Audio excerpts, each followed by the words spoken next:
way of Will John. How did you get busted exactly? All right, so Sammy the Bull's crew got busted about a year or so before me, as did the New Mexican Mafia guys. That was 2 or 3 years before me. When they busted Sammy the Bull's crew, I was thinking, yeah, thank you, cops.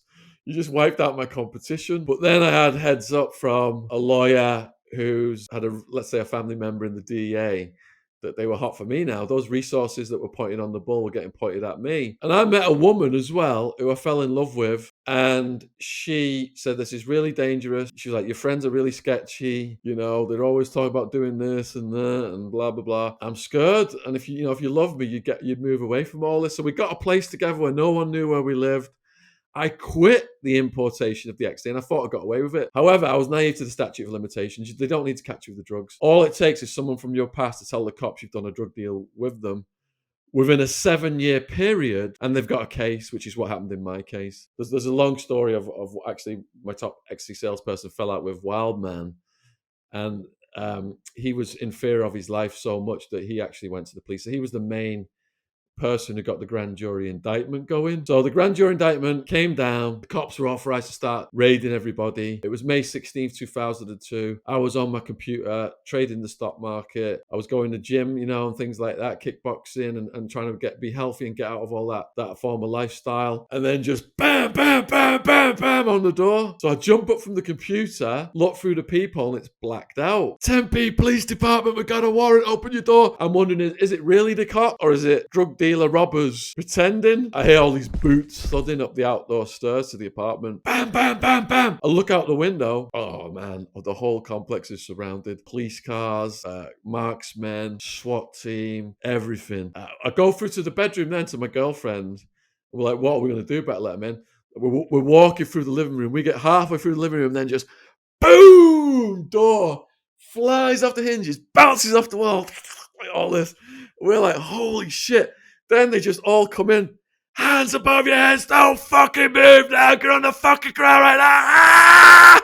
And you just see their eyes, the intensity of their eyes behind those protective visors.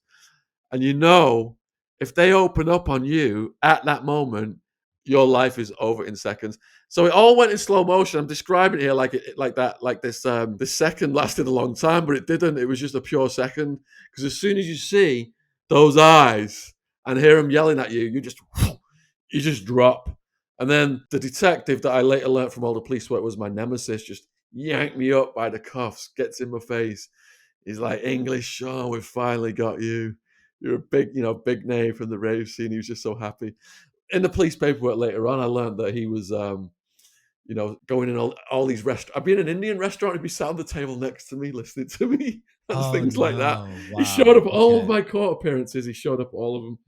Oh yeah, wow. Big time nemesis through that cop. Yeah. So in the end, you were sentenced to 9 years, correct? You ended up serving 6 total. Yeah, so I ended up getting the lawyer that the New Mexican Mafia told me to get if I was ever in serious trouble.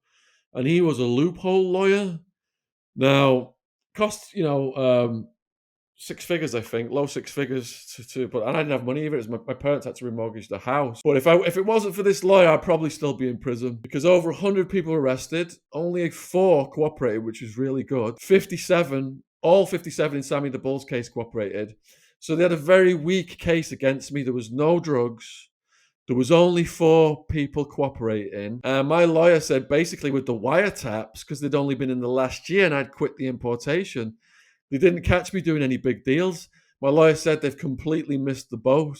However, due to the nature of all of my charges, in the beginning, I was facing, they slapped serious drug offender status on me, which carries 25 to life. And I had about 12 felonies. And if I'd have gone to trial, they could stack them if you go to trial. So that's maximum sentence times 10. So 100 years plus the 25, 125. But in the second year, they doubled my bail bond and slapped another 10 plus charges on me.